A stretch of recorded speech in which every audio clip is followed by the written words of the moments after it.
why do the UFOs show up there?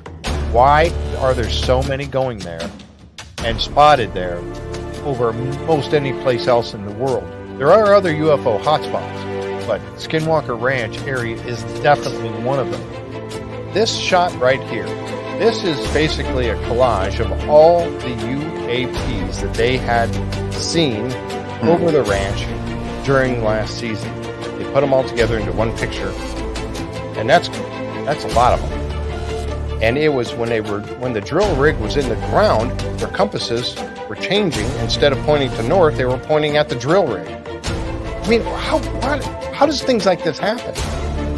I feel like with the insiders, it's really unique where it doesn't feel like we're fans anymore necessarily. Like we are, but like we're involved. Right. And that feels much more official than a fan.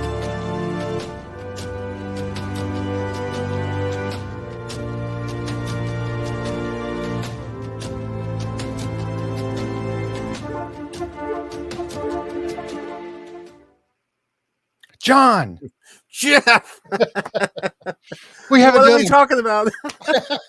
we haven't done a Beyond Our World in a long time. Here we are, man. Are you ready? It's been ages, Jeff. It's not aliens, but no. It's aliens. How you doing tonight, John? Good, Jeff. How you doing? How you been? I tell you what, this has been a crazy month that I've had going on here, being out in Utah, in Vernal at the Phenomenon and all the other things that have been going on. Skinwalker Ranch and the Insiders Group. It's been a great month. How about you? Fantastic. More research, we have History Hunters going, as you know. Yes, with Court Lindahl. So, that's been a lot of fun. Yep. And, just doing my thing here. I mean, but I'm excited about tonight's show. Oh, I'm excited because we have a guest, Jeff. I know. Yeah. And that always makes it good. And I tell you what, this one, folks, you're going to love this one tonight.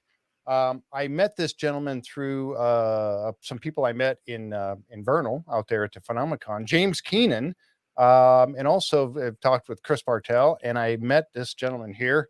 And I tell you, he's got a great YouTube channel and Facebook page, and it is listed down below. I've got the links down below in the description of the show, so you can check that out.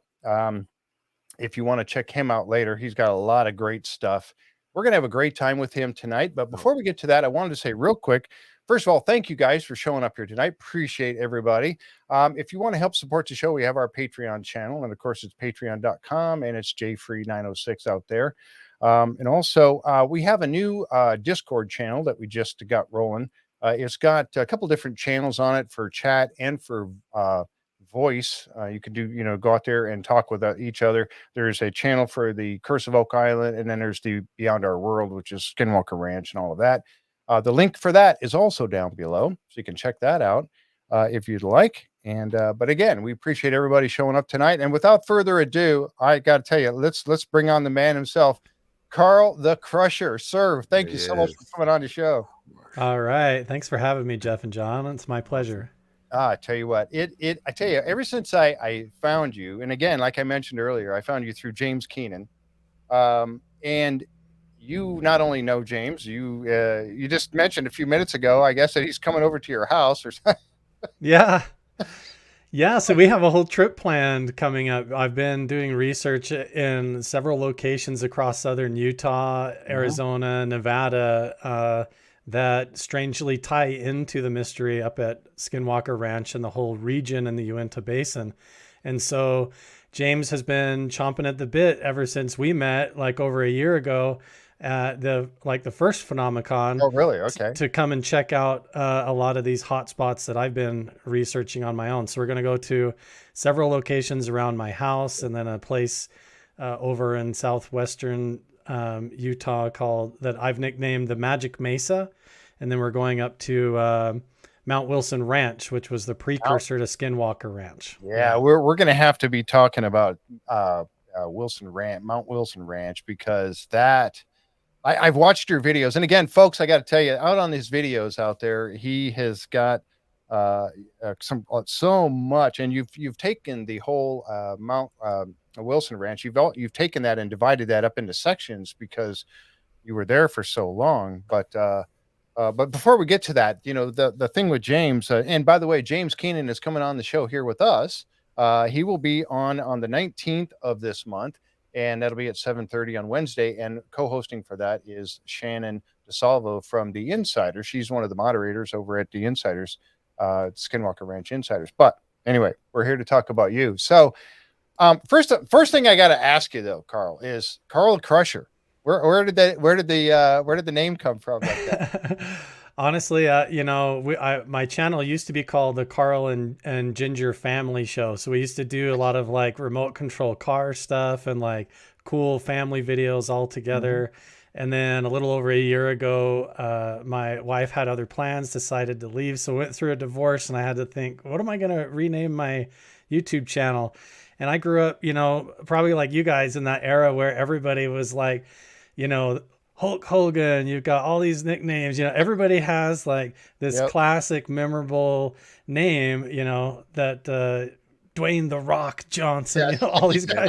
So I thought, exactly. Carl the Crusher is like so easy to remember, so easy to brand and market and just whatever. But also, I have like almost 3.2 million subscribers, and I've had people show up at my doorstep that I don't know. And like, I've had people try to follow me home from the grocery store and weird things. And so I kind of use it to protect my real last name a little bit as well use more of a online persona, even though I'm true to myself in my research and everything. I protect my name a little bit. Yeah, very good. Yeah, I understand that completely. And that's one of the things about, what you do and what I do here with this is doing a show. You're putting yourself out there in public, and John is already, experiencing this as well.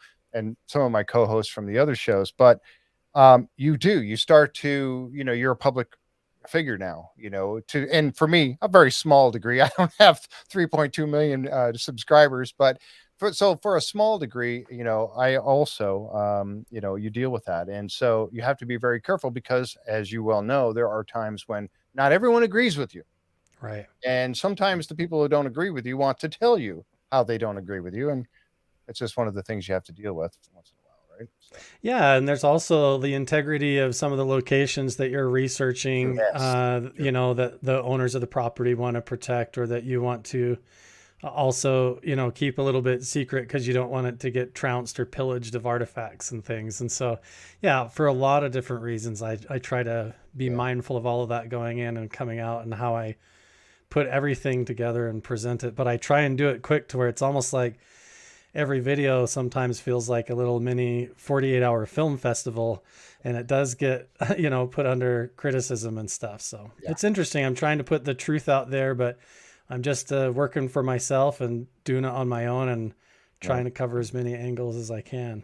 Well, that's the one thing that I have to add. And I know John and I were talking about this earlier. He mentioned it as well, is that when watching your videos, it's one of those things where we get to understand a little bit about who you are as a person, but your integrity and the fact that you are doing your very best not to, when you come across a petroglyph or a pictograph, you don't get up there and get all into it and touching it and all this kind of stuff. You're very protective of the things that you find and nature itself.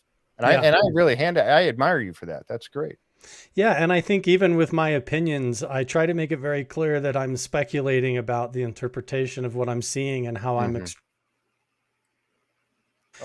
think it might fit together and everything. But yeah, absolutely. I do not touch any of the petroglyphs. I don't even like to get close enough to where I'm breathing on them or anything. Yeah.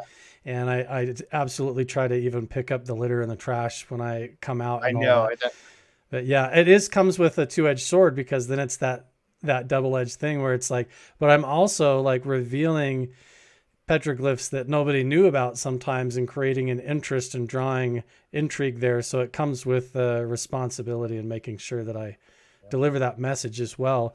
And I let the indigenous people and the Native American people that they belong to their heritage potentially have the first say in what they could mean. And so I always defer to them as well. Absolutely. Yeah. That's one of the things that I think some people miss that point, because it's been carried down through their history, their heritage. So they would be the ones that are really, it belongs to them, and, you don't want to damage it, but you also, like you said, get their interpretation from them as well. Yeah. We've got quite a few people checking in, and they're all Wow. saying hi to you. So, Cool. here we got Stephanie B. Carl, your videos are amazing. Yes, they are. He does Oh, a thank very you. good job putting them together. Oh, Jeff Thank you, said you Stephanie. got Carl the Crusher because a bruiser was taken. It doesn't go as good with the C on C thing. That's you know? right. The Carl alliteration, yeah, Crusher, the right? alliteration there with the Just CMC. rolls. Everybody Yeah. asks, and you never forget. Right? Jan Awesome. is asking this question right off the bat. Is there an environmentally way to preserve the petroglyphs? Yeah, that's a really good question. I think ultimately the hard thing that I notice is a lot of people are unaware that they're even around. So what I discover, I think, is just like ignorance, where people have like shotgunned up a television, or they've had like a campsite or picnic or something, and they just think they've gone out to some remote canyon somewhere. And if they just walked around the corner, they would realize they were kind of Wow. desecrating a really amazing place, you know, and maybe they know it, maybe they don't. A lot of the petroglyph sites are even full of bullet holes where people, I remember Whoa. seeing that. I was going to bring that up. You're right. people have used them for target practice, and sometimes they look like really, really old bullet holes, and you say, wait, these were actually carved out. You have to try and tell the difference. But Right. a lot of it, I've realized too, is just modern development. There's subdivisions growing right up over the top of them. I should do one day a video where I just go through St. George, Utah, and I'll just like park at the gas station and look around and walk up the hills, and I'll show you where there's petroglyphs right where the city's been built over top of it. And so, and I've been told stories where they come to build a new subdivision, and then at night the workers, they catch people out there on the work sites, and what it is local people from the Native American tribes sneaking out there, and they're actually uncovering hidden kivas and burials and removing bodies and artifacts before they get built over. And they never fight. They don't even say anything. They just go in there and sneak it out, and then the subdivisions get built right over top of it. I'm not sure what to do about it other than like right now is try to help people become aware of it.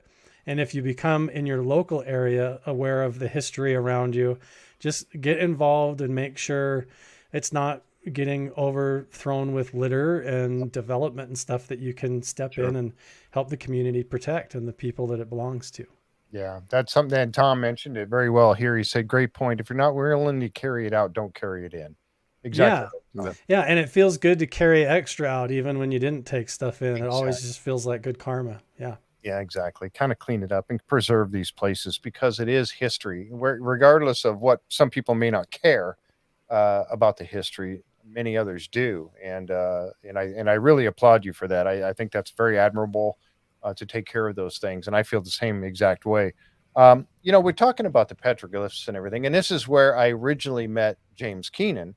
Was at Phenomicon, and one of the very first events that I went to was James was conducting the tours in the morning. First thing, thank goodness it was in the morning because it was so hot out there. But anyway, we went out to McConkey Ranch. Now you've been out there as well a couple of times, right? Yes, I have.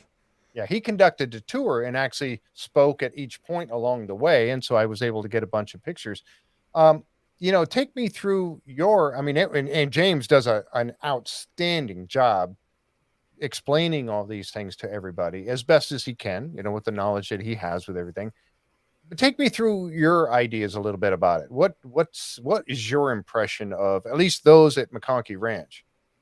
Yeah, the ones at McConkey Ranch are really interesting because it's difficult to know exactly the levels of culture that place them there. It puts the petroglyphs and the pictographs, which is both exist there, and some of them are actually layered on top of each other. So like a petroglyph is the carving, and the pictograph is the painting, or like where they use the chalk or the ink or pigment in order to paint on the rock wall. And what you see at McConkey Ranch is indicative of potentially layers of lost culture and lost civilization that tell stories and depictions of, and I always pronounce this wrong, but there are even depictions of what they call the Siteka, or like the giants, and there are oral traditions that they came through, and that there was wars, and that even the giants were cannibals and ate people and things, and And they're very interesting because you have these, the carvings and the symbols that people sometimes say, wow, they look Egyptian or they look Aztec. Yeah. And there are oral traditions that the Aztec had trade routes and even slave routes that went all the way up into the Uinta Basin from That's South amazing. America. Yeah. And a lot of people don't know that. And honestly, 2 years ago, I had no idea that took place. And again, because of people like you teaching us these things and letting us know, that's amazing. I never realized that they had come up that way and that far. Yeah, and what's fascinating is that when you start to learn more about the petroglyphs and pictographs, you learn the subtle details about how they depicted daily life and their culture. So you have depictions of regular villagers that are clearly unclothed, often naked and just standing there, and they just have like a regular round head, and just like you would draw a stick figure. And they get more and more elaborate up to the point to where they look like they're literally coming out through swirls or big hoops or portals. Yes. They have elaborate headdresses. Their feet and things are way out of proportion. There's almost supernatural depictions of these beings. And the stories are that they were either star people or giants, or the Siteka, this lost culture of people that came through the area. And so it's very fascinating. Then you have the Spanish that came up through and enslaved a lot of the local Native Americans and had them work in the mines to mine for them.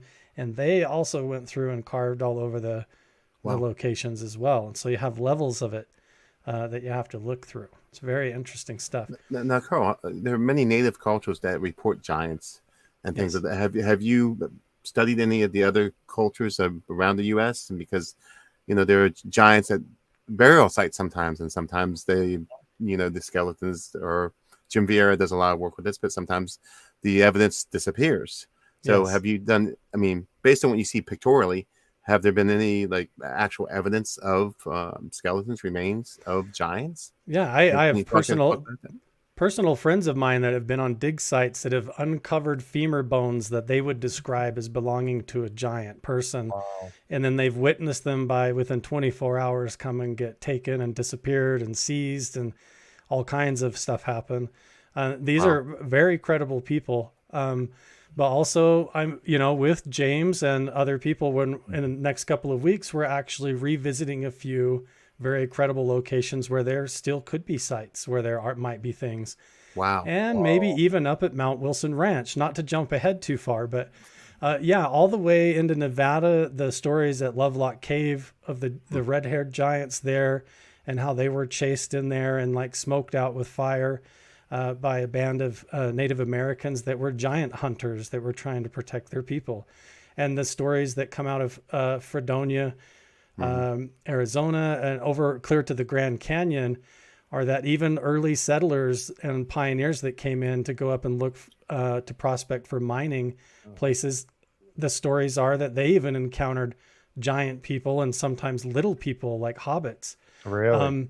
And had encounters up in the canyons. And so I don't know, I'm very intrigued by the levels of how much of it's real or not. And so that's why I am so curious about going to these places where these stories took place and trying to validate them and look in the caves myself, as much as I can get to them.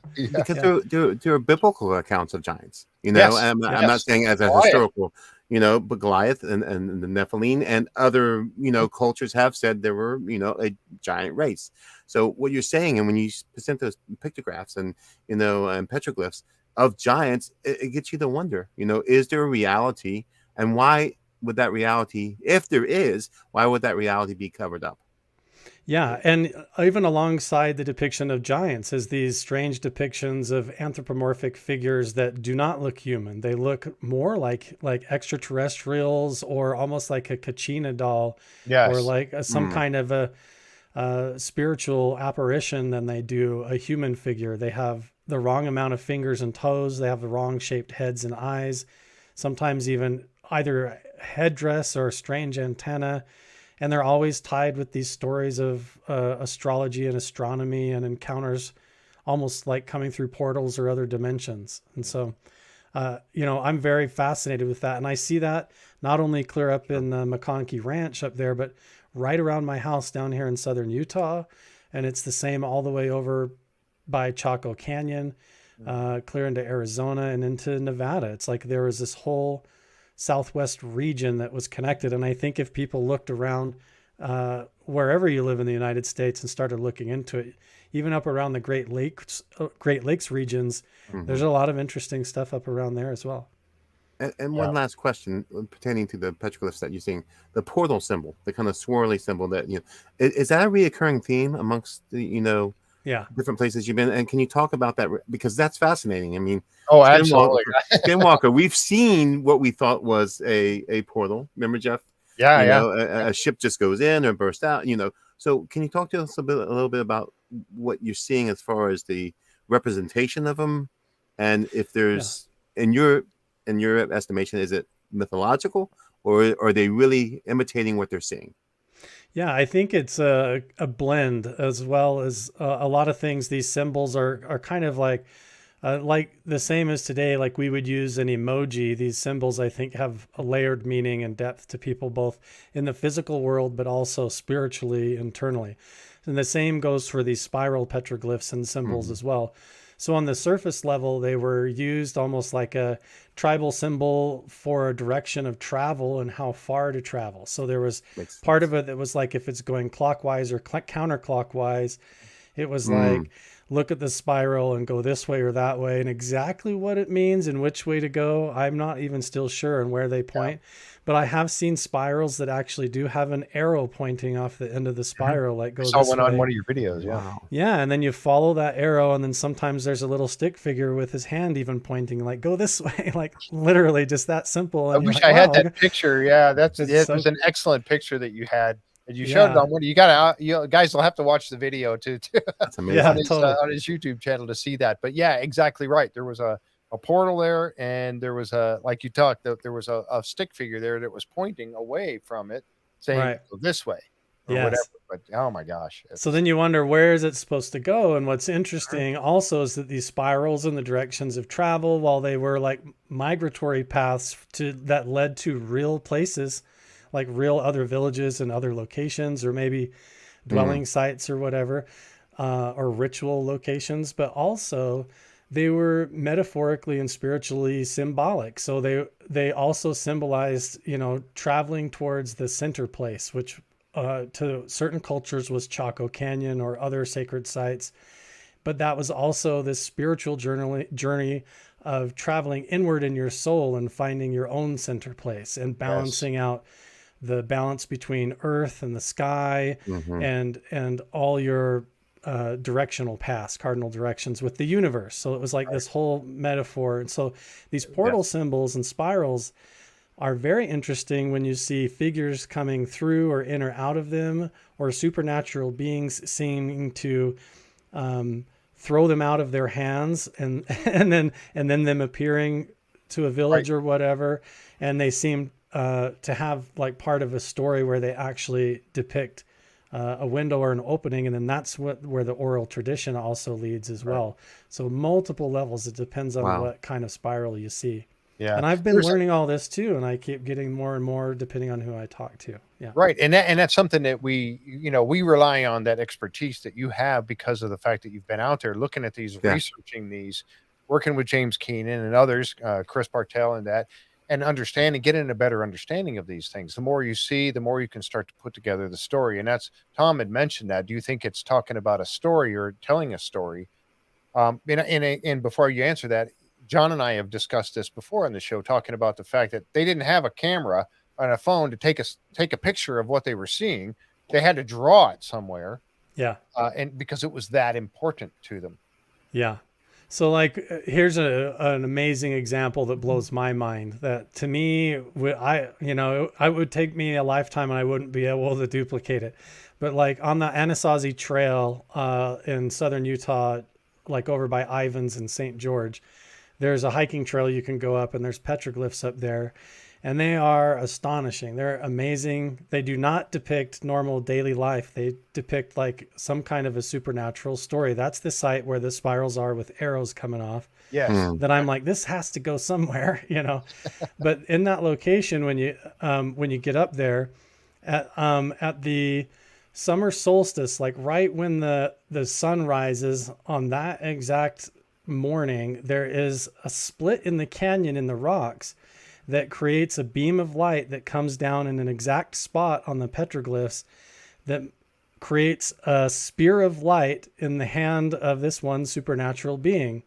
Really? And it literally tells the story as the sun comes up, where it's like this supernatural being appears in a beam of light, steps through a portal, and then the beam of light becomes like a staff in his hand, and then the beam of light goes up onto the tribal leader, and then he goes through a portal, and then you have to follow the beam of light over to this other spot on the cliffside, and then the story goes on about how when the tribal leader comes out of the portal, he is changed, and there's symbols there that mean like once you do this, there's no turning back. That's literally what the symbols mean. Like there's, do not turn your back on this or whatever. There's no going back. And the symbols are like this guy coming out of a portal and this godlike being basically conveying power onto him. And then he goes and like teaches the villagers or whatever. Like, That's crazy. and it's all involved in this whole story on the cliffside. So I don't know. It's so sophisticated how they designed it all. The way that beam of light came through, Yeah. it blows my mind. And Yeah. how are they going to make up a story like that? I mean, we have in modern days, we make up, movies. There's movies, Star Trek and Star Wars. We make movies about all the stuff happening out in space, even though we've never actually been out that far and seen all that ourselves, but we can imagine it. You take these folks here. They can't, I can't imagine that they could imagine that. Yeah. What they were drawing on those. And why do those petroglyphs look so similar to the ones clear up at Dinosaur National Park ones and McConkey Ranch? And those are like, 5 hours away when unless there's a truth that's repeating itself. It's just like anything else we've talked about. Is it repeatable? And the answer is yes. Right. So there has to be a reality to it.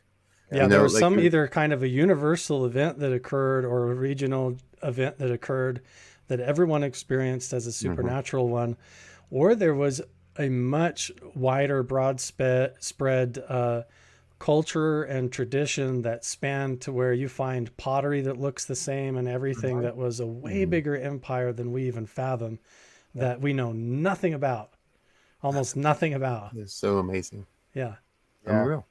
I was just flipping through some of I'm actually on Carl's. It's the Crusher Crew, and I'm actually on his Facebook page now. I was actually looking to see if I could find that one picture that you're talking about. But anyway, I'm sorry, we can keep going. But that one that is so amazing, and there's some of them where it looks like coming out of the portal is animals, but they're falling upside down. Yeah, Dinosaur National Monument up there in outside of Vernal. There's literally these large horned figures that look very strange, like they're holding a staff and there's energy coming off of it and it's spiraling around. It looks like a nebula spinning. Yes. And then out of the bottom of it looks like either like a cow or a goat or something, and a person like they're falling upside down from the sky. Yeah. It's bizarre. Wow. Yeah. I rarely see petroglyphs that look just like regular village life. They play it off like that. Like if you go on the websites or you look at the brochures, like, oh, go on this hike and look at the petroglyphs, they only show you like a picture of a goat or something. But then you go there and look for yourself and go a little further, and it would blow your mind how much is there and like what's there. It does not even look human half the time. Yeah, it's truly amazing. Well, I tell you what, I really hope that, and I know because you're constantly out exploring, you've got some stuff coming up with James. I know that you're not going to stop. You're going to continue doing this because I know you're, and you've said this on the show before, that you're out there, you're really trying to get to the truth. And I think that's great. And that's what all of us are trying to do. That's why I have people like you on the show, because of the same reasons. I want to get a chance to bring up different people to talk about their experiences and about the things that they've learned, share that with us, because we are all trying to get to some sort of a truth here with this. Yeah. And I think that's the way to do it. Exactly.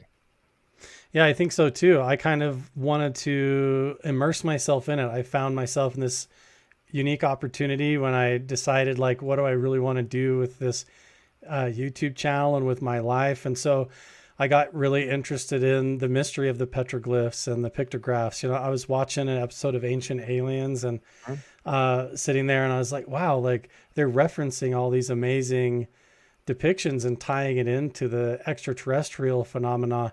And I realized that they, like, down in the captions, I was like, these are all like right by my house. Like I've never even gone and seen these things.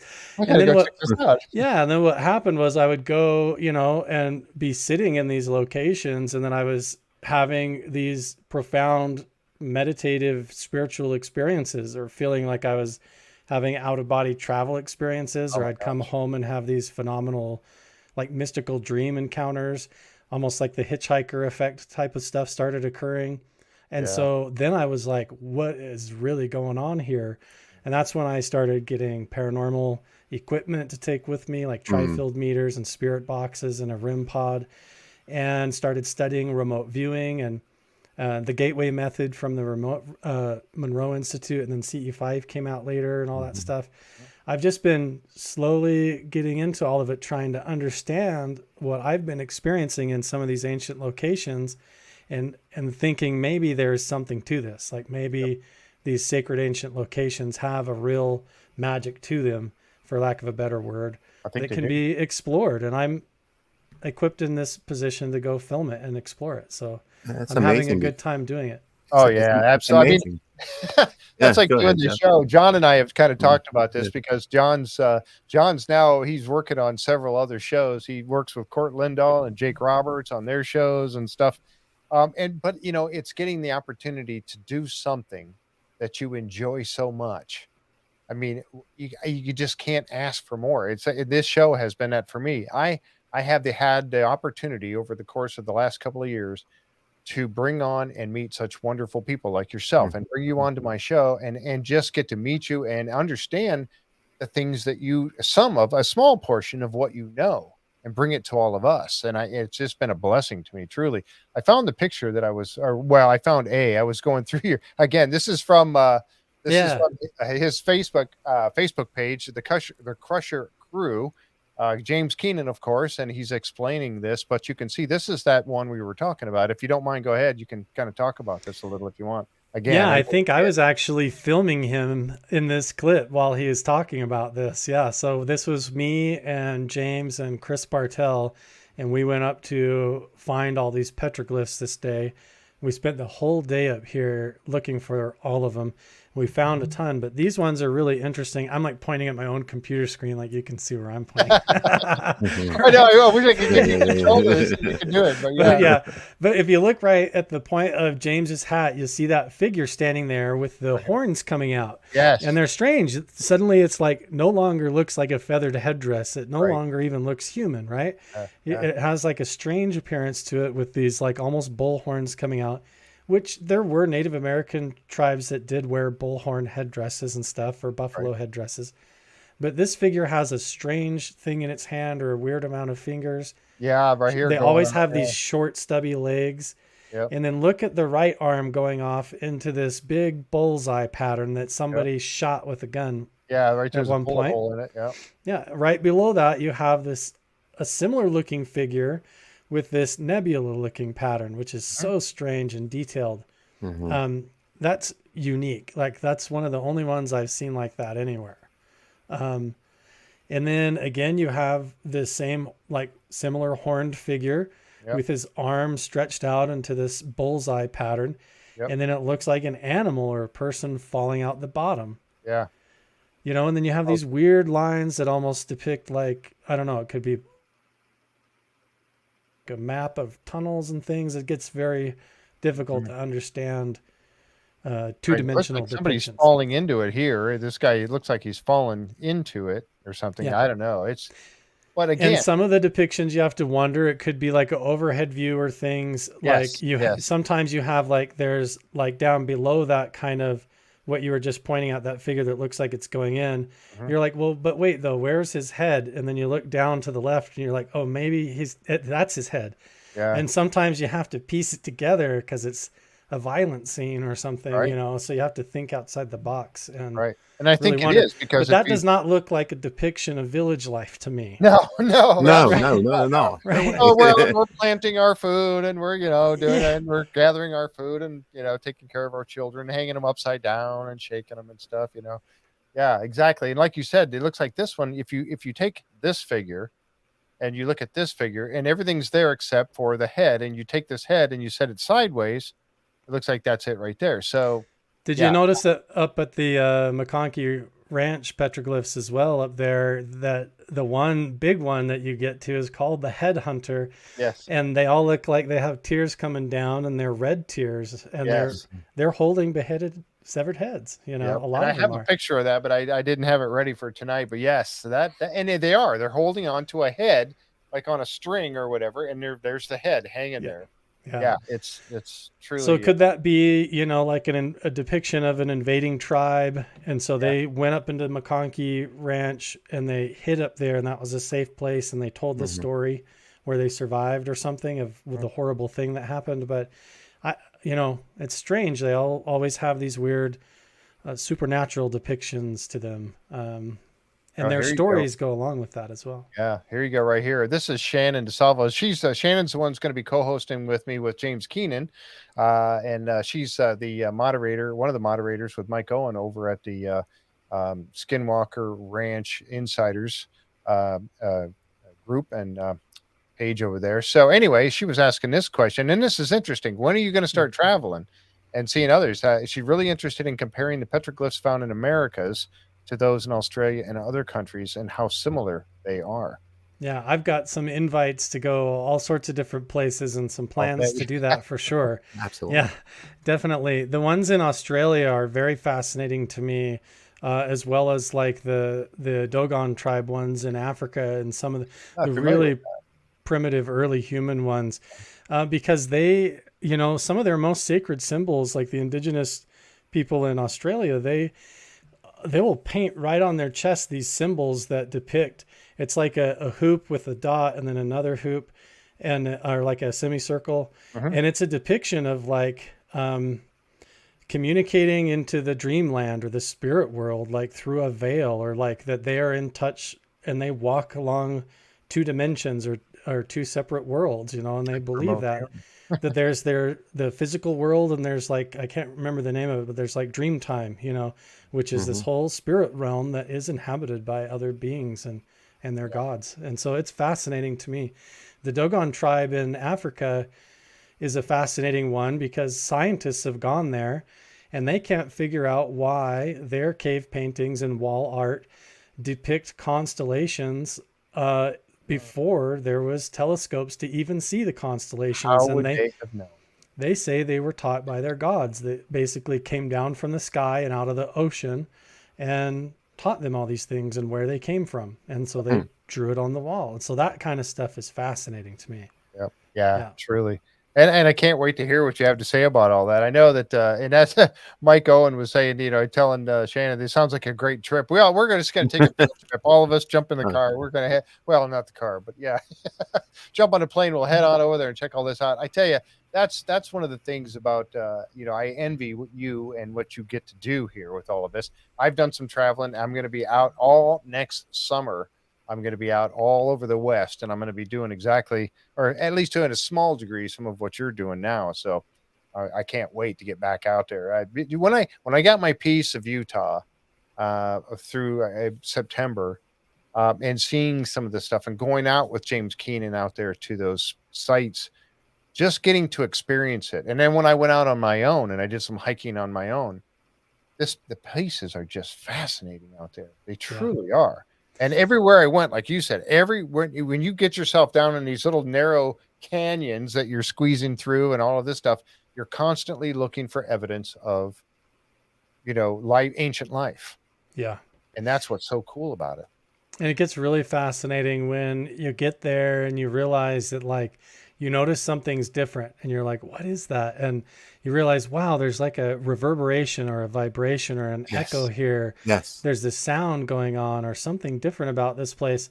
And then, Jeff, if you come down this way, I'll take you.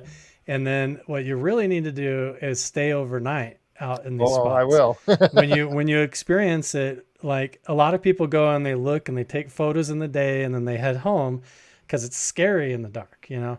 But you go out to these spots where all these creepy carvings are, and then you sit there and maybe you'll experience a little bit of why they were carving some of this stuff, because it can get interesting. I was in one of your videos, you had a kind of a rough experience with that. Do you want to talk about that for a minute when you got sick?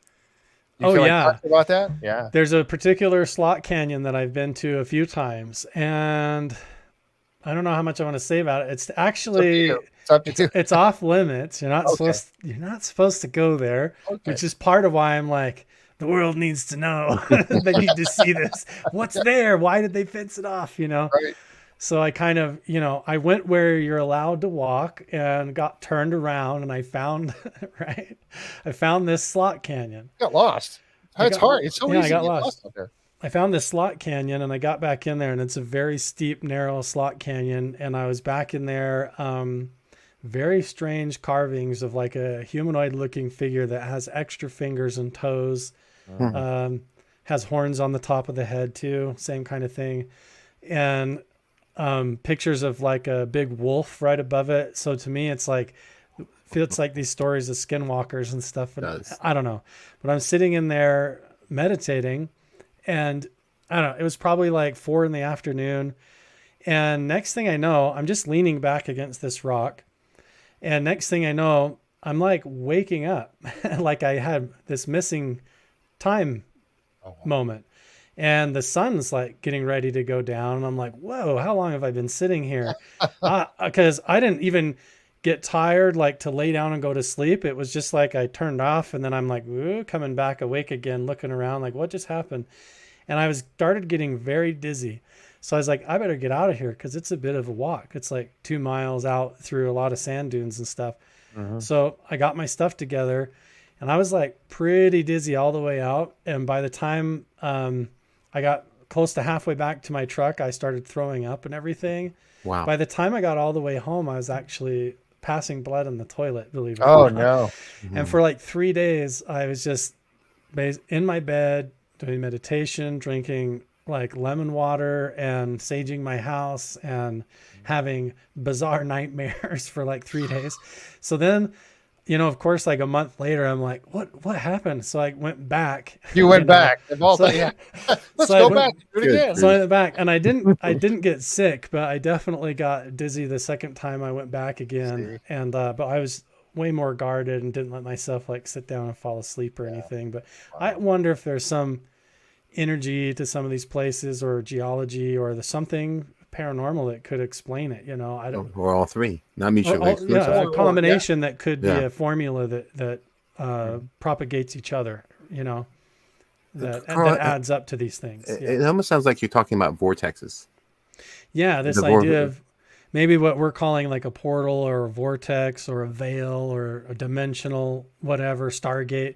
They could be, ways in which our consciousness opens up in order to perceive beyond our normal spectrum of reality, or where we almost slip into these awarenesses of other dimensions or other timelines when you get into certain places. But I'm very curious about, the explanation behind all of it, what that formula is, which is why I want to go back.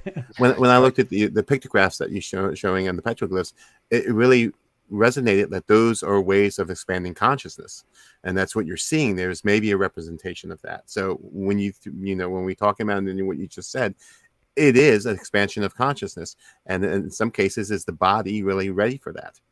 I mean, if it's not, you can get extremely sick, I would imagine. Yeah, and if you imagine that there was an indigenous culture in tune enough at this time, they weren't distracted by cell phones and the internet and modern society and things. They were just living connected to the earth and the stars and things. And the fact that they would be tapping into that, like as a desperate plea to even survive as a people in the world, and that it would align with the stars and with the geology, to where now we go back to these times. And even though maybe things have moved or the planet has shifted and maybe the signal's weak, you can still walk up to some of these boulders and feel it. You can go Wow. up there with a tri-field meter. That's what I was going to ask. Monitors and stuff. Yeah, turn it over to RF and you'll get a chung, chung, chung pinging signal. And I'm like, sit down underneath that, Jeff, and meditate for the night and look at the stars and see where you go. I'm willing know? to try. Yeah, man. That's what I've been doing, right? So I'm that's willing the to give it a idea. shot. And so then Well, I a lot of think, the sacred sites do that with the Yeah. megahertz. You know, it's a specific frequency that resonates.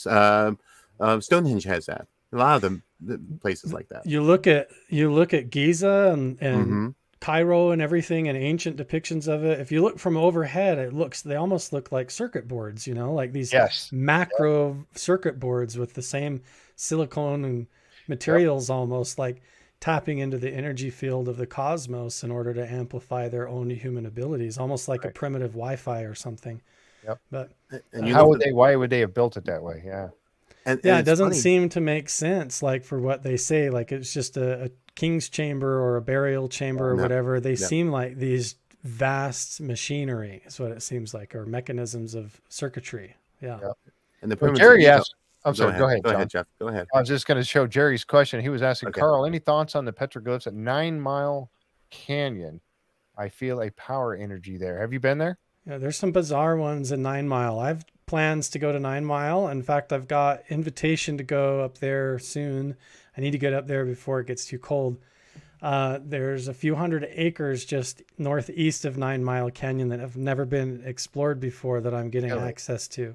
Oh, That I want to go check wow. out.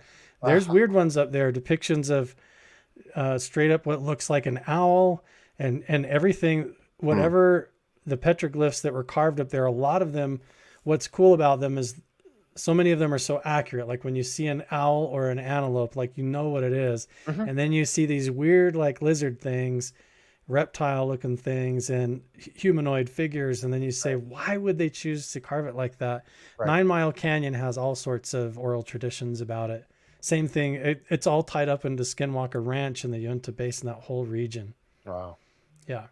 Wow. Well, I'll tell you what. I could go on and on all night about the petroglyphs and stuff because I think that like I was saying earlier, it's a depiction of what they saw and they were trying to record what they saw. And putting it down, like you said, you can see certain animals. You can look at them, and go, okay, yep, that's easy enough. That's a cow, or that's like an owl, or whatever you were talking about there. Mhm. And then you look at the odd ones, and you're going, why would they have done it like that? They did so well with the animals. Why are they doing this weird looking humanoid figure with antennas coming out of their heads and stuff? Could it Yeah. be ceremonial? Yeah, but not all of them. I just don't buy that. No. Don't Yeah. buy it. And if it is ceremonial and then you say, well, what is the ceremony about? And they're like, when the star people yes. came. Yes. Exactly. Yeah, You know, so you're like, okay. I want them to come back. Yeah. So you're back to the same full circle anyways. Yes, exactly right. Oh Yeah. man, I tell you, yeah, we could go on and on that, but I tell you, I wanted to also, you were out at, well, let's go ahead and jump into talking about the Wilson Ranch, Mount Wilson Ranch. Watching your video from that, I mean, there's so many. You've got it cut up into so many pieces because you were there for how long were you there? Or you've been there more than once, haven't you? This is where it's funny is I've been there twice. So Uh-huh. everything that I've thrown up has been Wow. from two different trips. So I Wow. go up there, I spend like 48 hours. And then what happens is I come back and I'm like, okay, so I spent like 3 hours in the saloon and all this happened in the saloon. What do I do? So I end up piecemealing that out into 30-minute long segments into like little mini documentaries.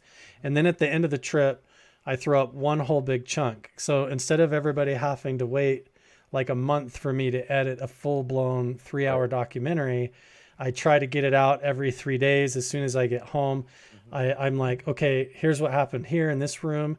And then when we go to the next room or this whole big conversation or event happened, I just try to encapsulate it. And then when I get to the end of that, I cut it all into one big documentary that might be 2-3 hours long. I was going to say 8 hours long, but I'd watch it. Yeah. At the end, I might have some 10-hour long, huge like That's Mount what Wilson you call a Ranch. marathon. Watching it, marathon Right. watching the show. Yeah, for sure. Tell us a little bit about the ranch. Now, I know that you've got. How did you find out about it, and what makes this particular place so interesting? Yeah, there's so much. And every time I go up there, there's more and more.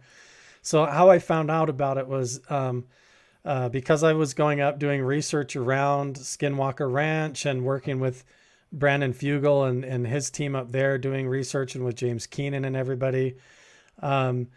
What happened was I was contacted on Instagram by the family that owns Mount Wilson Ranch.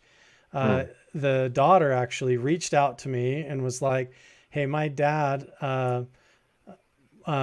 has Mount Wilson Ranch. You should look at it. Bob Bigelow owned the place before he bought Skinwalker Ranch, and there used to be a lot of paranormal stuff going on up there or whatever. And so I was like, okay, I'll look at it. So I went to the Instagram page and started looking into it. And lo and behold, there's this whole location in Nevada that before Skinwalker Ranch that has this whole backstory of Bob Bigelow, Jacques Vallée, Hal Puthoff, and a bunch of like psychic remote viewers from Stanford Research Institute going to this location and doing studies exactly like in the movie Close Encounters of the Third Kind, like up in the mountains there, trying to contact another dimension, or like Stranger Things almost type experiments, you know? Yep. And Bob Bigelow told the owner of the ranch that he encountered a paranormal apparition in his bedroom at night of a Native American shaman or figure. And the story goes, I mean, it goes back so far that what originally happened up there was that the Nevada test site in Area 51 were looking for potential locations for the MX missile program. Okay. Yep. And so they were looking for sites to do this, and Mount Wilson and that ranch area was one of the targeted sites where they were going to put a missile in the mountain. And so they were up there researching it as a MX missile site. And what happened was they came across a bunch of archaeological caves and evidence and bones and stuff, right? So the whole site was scrapped as a missile site, and they sent in teams of archaeologists and anthropologists, and the locals all say that they hauled truckloads out of there. Really? They went up the canyon, up the mountain, and they hauled truckloads out of that place of bones, artifacts, all kinds of stuff that goes clear back. And somebody I noticed in the comment was asking like the timeline. Some of these artifacts and petroglyphs and even arrowheads are prehistoric, and they go clear back to Clovis period, meaning the time of the woolly mammoth. Right. So that could be 13 to 15,000 years ago. And there are sites up in northern Idaho and around there that are 18,000 years old, you know. So who knows how old these are. But yeah, Mount Wilson. So they recover all these artifacts, and then guess who shows up but Bob Bigelow. And he purchases the whole place or gets some kind of a contract to research there. Right. And What's then he researching? Yeah. What are they researching? Yeah. So then next thing you know, there's Jacques Vallée, Hal Puthoff, and the same crowd, you know, from the early NIDS team. And there's writings in Jacques Vallée's journal where he's talking about while they're sitting at the saloon at Mount Wilson Ranch, how Bigelow gets a phone call and learns about Skinwalker Ranch for the first time while they're there. Wow. At Mount Wilson. Yeah, and he wrote about it like in his journal while he's there. And that's where all that occurred. And so there's a caretaker that stayed there on the property that has all sorts of paranormal encounters, including an extraterrestrial that appeared, a tall figure with two little people delivering messages, as well as Native American apparitions. And then they start finding all these ancient artifacts like arrowheads, pottery fragments and stuff. So basically the owners of the property, they saw my YouTube videos. They didn't want like a whole big TV network or anybody with a big ego coming in there and telling them what to do. And so they invited me to come up and check it out, you know, and we immediately clicked and all became friends. And they just wanted me to do a good job documenting it and helping it be like an open source thing where people could actually see what's going on and learn, and even potentially be able to go and stay there and see for themselves type of a thing. Wow. Yeah, totally. So then I start going up there. I go up there on my first trip, and lo and behold, like everything that they're telling me, I start, you know, trying to debunk it and check into it. And my spidey senses start going bonkers, and my equipment starts going crazy, and I start having all kinds of strange experiences and finding pottery or finding abandoned mine shafts and ancient artifacts. There's rumors of caves with bones in it still up there, all kinds of stuff. Like, not to mention, what was Bigelow and what was the research that they were doing, and can we replicate it or track down exactly where that was being done? Bigelow told the owner of the ranch, Jeff, that he thought that there was an interdimensional alien base in the mountain. But how do you know? Heard that before? Yeah. How do you know? I don't know. So I'm trying to go and find out. We'll see. We'll see. And so, and I know you've spent a lot of time there, and this is the other side of some of the things that you're doing. You've done, you've searched these canyons, and you continue to do that, looking for the evidence with these petroglyphs and pictographs, and documenting all of that. Now you step into a different realm where you're doing more of a paranormal investigation, where you're going out with your paranormal gear and trying to see what you can record there. Which both sides of this, I'm absolutely into. Everybody knows watching that, have watched me before, have heard me and John, talk about that. John's had a few, pretty hefty paranormal experiences. And one of the things that I say about that is that there's a difference between somebody who believes in the paranormal than somebody who has experienced something. Now I call it being an experiencer. You have experienced something that has changed you in such a way that now you went from, whatever, to, oh my gosh, it's real, because the experience was so profound. I've had that happen a couple of times in my life, and it changes you and your belief system. All of a sudden your world is shaken. Take us a little bit through through your paranormal investigation at this place, and what's some of the things that, I know I watched some of the videos, so I've seen some of the things that happened to you there, and while I'm saying this, I want to show this. Yeah, that's my thumbnail. Like right when I'm laying down to try and go to bed, in the same room that Bigelow sees the ghost in, I'm like, I'm going to document all this, so then I have to get the picture awesome. for YouTube, right? So exactly. Trying to capture exactly how that felt, trying to sleep. Oh my gosh, yeah. And you do it. You capture it so well, because it's like, I can feel what you're going through right there, going, oh crap. What am I hearing? I'm sorry. Go ahead. Take us through this a little bit of some of what you did there with your investigation. Yeah. So, I kind of lean into my equipment a little bit, but I don't close off my own intuition and my own experiences as well. So I try to turn everything on and become aware. I do everything from practice, meditation, and different mindfulness methods of all different sorts, so that I'm introspective. So I'm aware of everything from, like, if my internal thought dialogue seems to be off its kind of default mode and starts to seem more sped up or slowed down or hostile or whatever, or intrusive. So I'm paying attention to that. I'm paying attention to my emotions, whether I'm feeling hot or cold, all of that. Like they call it like a human biosensor, right? Absolutely. So I'm being totally aware of my own human sensors and awareness. But then I acknowledge that is super limited and full of blind spots, right? So I can only hear so far, and I can only see so far. And what I'm looking at is this tiny little area of focus at all times. So then I try to add night vision. I try to use a REM pod, a tri-field meter, a spirit box, all different kinds of additive equipment.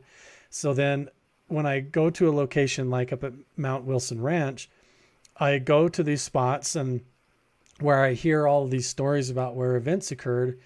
And then I kind of put myself in there almost like I'm chumming for sharks, so to say, but I don't do it like Ghost Adventures or Zach Bagans. I'm not hostile. I don't go in there being confrontative or trying to stir things up. I treat it almost like I'm trespassing on other timelines potentially, or something, or like, or they're experiencing me as paranormal and scary just as much, or whatever. I don't know. So I'm very just open-minded to all of that. Yep. And just trying to not be afraid and get the evidence, Yeah. But when I go through these locations, this same kind of theme that you hear from other spots starts to occur, which is this trickster aspect. And I'll try to describe that, because I don't think people get it. Like this idea of the trickster, it's so hard to wrap your head around. Like, for example, you'll be standing outside by a fence or something, and you'll be saying, as many times I've been here, it's actually really peaceful. And right as you say that, it's like the barbed wire will snap and come off the fence and almost hit you both in the face. Like we've actually had that happen, like weird things like that, like these weird hyper amplified coincidence events, we'll call it, like these strange coincidences start to occur almost like you're in a dream where, like when you're in a nightmare and you're like, oh boy, I hope a monster doesn't come up the stairs. It's almost like before you can think it, now you're suddenly being chased and you're like, it's manifesting. It gets very weird like that in some of these places. So like you'll be walking down and just being like, I noticed, like, why is my phone acting funny, or why is the light flickering? And you're not even really thinking about it. And then you'll feel like cobwebs go and like some energy pass through your body or come up through your body, or almost like something tried to push you in the back. Or you'll start to hear these weird knocks on the wall, or a door will shut, or some weird things like that start to go off. And you're almost like a dream where you're like, am I getting amplified and this weird stuff is interacting with me? But it feels almost like there's something there, like a poltergeist or whatever. But what's weird is how, there's the ancient carvings. Here's the oral traditions that go way back. Here's the artifacts. And then it goes all the way up through the timeline to where everything from, like when I say paranormal and supernatural, I'm talking about the phenomenon from ghosts to portals to alternate timelines, dimensional slippage, all the way up to extraterrestrials and skinwalkers and phenomena. I'm just saying anything out of the ordinary that seems to shift dimensionally in our reality that makes you feel like something's not right. And if you can try to capture that, and when you get to places, a lot of times like, not a lot of times, but like in Mount Wilson Ranch, it seems to be the case. Like down at the bunkhouses, just walking through the rooms down there, you feel like you're walking through a web of strange plasma or psychic energy, like a magnetism or something pushing you in the back. Or you'll be laying there to sleep and swear that you hear a conversation outside, like old cowboys talking, and there's just nothing there. There's nobody there. Nobody there. Yeah. So you just try to get it all on camera as much as you can, and chum the water, or I guess go out. Chumming the water for sharks sounds negative. It's more like calling for birds, I guess. Going out and bird watching. There's certain techniques if you want to try to make contact. So exactly. We explore all that and walk around with the equipment and an open mind. Yeah, and that's something too. I know that. And the more you do that, and sometimes some people are born with a natural ability to sense the paranormal, and I'll leave it as paranormal because that encompasses so many, like you just mentioned, encompasses so much.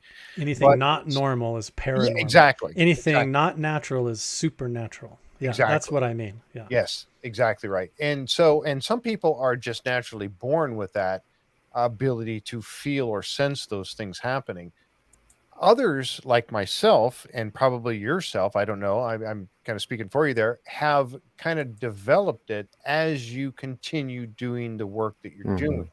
You become more sensitive to your environment. Do you find that the case with you as well? Yeah, and I think it's something that you can actually train and develop. And I think it's probably a core part of our human development that a lot of people ignore. Yeah. That they just, like when you wake up in the morning, your normal default mode is that your alarm goes off or whatever, and then your thoughts kick in the language that you were taught when you were born. And it's usually like, I don't want to go to work, and you have this whole thought that kicks in. Yep. And when you start to explore the phenomena, the way that I do is through meditation, which a lot of people, misunderstand what that is. But when I mean meditation, I just mean different methods of mindfulness where I get off of that railroad tracks of normal day-to-day thinking. So instead of the dialogue that I'm usually thinking in my mind, like when I'm cooking eggs for breakfast, I take that off the page or whatever, and I open up my consciousness to altered states of consciousness or different mindsets, almost like changing the dial on the radio over to a different frequency to try and tune into another signal. And so when you're born and you go through your life, not only are you in a regular default signal and default mode, but society and your community and family and belief systems all also programs you into the dial that they want you to stay on. And so what I've been exploring is, well, what was the station that these primitive people were on, and what were they doing? What was their life like? And so kind of how I got into it, like you were saying, this natural evolution of it was literally going to these locations and taking my shoes and socks off and walking around barefoot, and then thinking, what did they see this place like if they weren't thinking in English, without those labels in their mind, without the same even labels of knowing how to read and write? And when you start to alter your mindset to where you're looking at it like this open aperture, opening the environment, that's the same pattern that you hear like Joe Dispenza talking about, opening your pineal gland and your third eye. And it gets into the same esoteric secrets written on the hieroglyphs of Egypt and everything in the esoteric schools. And so unlocking your inner wisdom to see into these other spiritual realms and all that. And so it's just kind of been a natural progression down that path that also led me into like, you know, well, what were these remote viewers and psychic spies from Stanford doing? And then I got into like the gateway method from the Monroe Institute and doing different versions of that, which is a very, almost a militarized version of it, where they were trying to spy on Russia and things, you know? Right. Yeah, exactly. Yeah. Man, and that gets into I was going to say, Jeff, the whole spying, that gets into Russell Targ and remote viewing. A lot of that, you know, when he starts to develop this for the military, you know. Guess who Russell Targ's right-hand man was at Stanford? Hal Puthoff. And guess who was up at Mount Wilson Ranch with Bob Bigelow? Hal Puthoff. He invented Hal Puthoff and coined the name remote viewing. You know, did he really? I didn't know that. Wow. He worked hand in hand with Uri Geller and Stanford and developed that whole program. Wow, it's amazing. I didn't know that. Wow. See, this is where I get an education. I love that part of the show. I really do, because I learned so much from having people like you on the show, and I appreciate it very, very much. Yeah. So, and you know, so as I was saying, talking about the how we can start to feel and and feel the things going on around us. And I have, and it certainly changed the way I walk into a space or whatever. Sometimes you and you go on and do a paranormal investigation. There's absolutely nothing. It's absolutely dry, dead, nothing happening. I don't get any weird feelings when I go into some places. And then other times you'll be walking around in a place and everything's fine. You're getting that, okay, yeah, I don't think there's anything really happening here. And then you walk into a room and all of a sudden, wham, it just hits you. Yeah. Like a ton. And you're like, okay, now I got to sit down for a moment because something's happening. You know, to me, I'm a biosensor and I'm picking up something that's happening around me. And you've had that experience. You mentioned this on one of the videos. I think it was while you were there. You were doing an investigation, and I'll describe mine real quick, and that you describe yours. And it's that feeling that something is coming towards you or from behind you. And I was actually sitting on the couch, and you know, anybody that has had this experience, it like I was reading a book, and I got my head down and I'm reading a book, and I'm the only one in the house. There's no one else around, and I'm sitting down here, I'm reading a book, and I could have swore it's that sense you get, that feeling you get when somebody is approaching you, that you don't really see them, but yet you sense that they're there, and you look up and yep, they're come. Oh, hey, you know, what are you doing? I had that feeling while I was reading, and I had this feeling that somebody was walking towards me, and I was like, and I looked up and there was nobody there, but yet I felt it. I knew somebody was coming towards me. And I reacted to it and I didn't see anything. I just felt it. And you had an experience like that when you were at the ranch up there. Do you mind talking about that a minute? Yeah, definitely. Like when Adam and I went down to this area at the bunkhouses, we just decided to go down there. The stories are that people who've stayed down there, they hear, it used to be where the original settlers cabin was, where people would stay when they were waiting for the stagecoach to come pick them up to ride into Pioche to Nevada to get supplies or to go stay there. And so some of the stories are that when you're down there, you'll hear like old people talking outside, like there's still people waiting for the stagecoach. They also see a guy basically sitting out on the porch with his dog. who's not really there. And people have woke up in the night and had him in the bed with them. Oh, geez. Woke up and he's laying in the bed with them, and they both look startled, and then he disappears. That would freak me out. Yeah. Okay. Even being an investigator, that would freak me out right there. I'm sorry. Go ahead. Yeah. And then the other one was, and these are stories I wasn't told until after. They're like, just go down there. Just, Jeff and Nick Knack, the property owners, they're like, just go down to the bunkhouse and walk around after dark. I'm like, okay. Like, I'm the bait, I'm the chum, Yeah. So I go down there, and Adam goes with me. The other one was that you get this really strong smell of like fresh ground coffee. Oh, really? Which is wow. Somebody, I guess, that passed away down in there, that lived in there for a while in these rooms. I guess that was their smell of their coffee or something. Wow. But we were walking down through there, and Adam was ahead of me, and he walks through this one bedroom into the conjoining room. It's like motels, where there's a door connecting different rooms together. So we go through the connecting room, and I follow him in there, and he goes ahead. And then I do this thing that I've developed. I call it the Columbo. I don't know if you guys remember that old TV show, but it's when you walk through an area, and then if you feel that sensation, like something's following you, I just turn around real quick and I go back through the room again twice as fast and try to catch whatever it might be. I try to, whatever it might be sneaking up on me, I want to catch it. And so I just turned around, went back through the room real quick, didn't see anything, but I felt that weird vibe, like I'm being followed or something, or being watched. So then I'm like, okay. So then I go to catch up to Adam. I go back into the room. I open this closet door, and it's just a hot water heater closet. And then I go past these mirrors, and then I take a left past this stack of like just mattresses that's stacked up in the corner. And then same thing that you're describing, I felt like what I thought at the moment was that Adam had hid behind the beds, and that he was sneaking up and going to jump scare me. And I could have sworn that he ran up behind me and was going to grab me in the back and go, "Bah!" and scare me. And right when I felt his hands go on me, I felt this like wave of energy go woof and rush through my whole body and my face.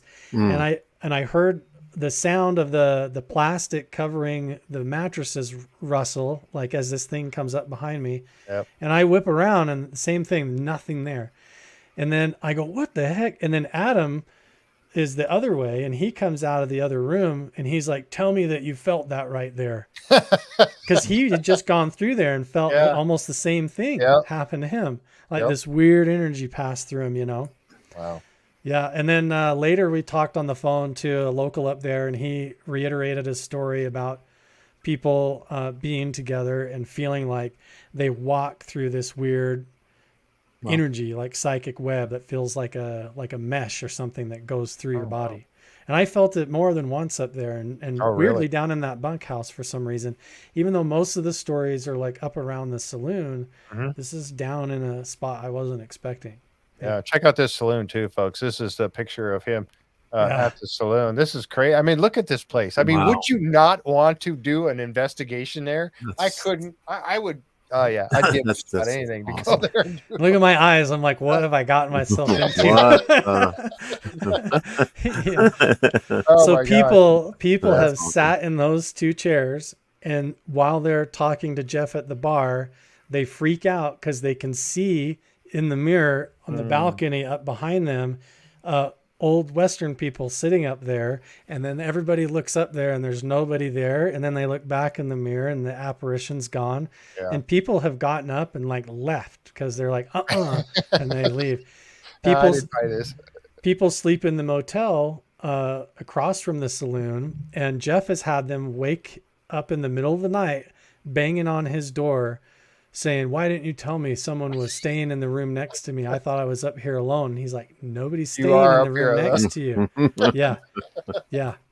Nobody's staying in there with you. Yeah, exactly. That's freaky, I tell you. And like I said, I know, the experiences that a person collects over time, not only on digitally or whatever on electronics and all that is cool, but it's those personal experiences the ones that you unfortunately can't really document on any kind of sometimes. I mean, we'll get into this in a minute where you actually get some other stuff with equipment, but it's those personal experiences like that that you can't really document, but and folks, any of you watching right now that have experiences, you know what I'm talking about.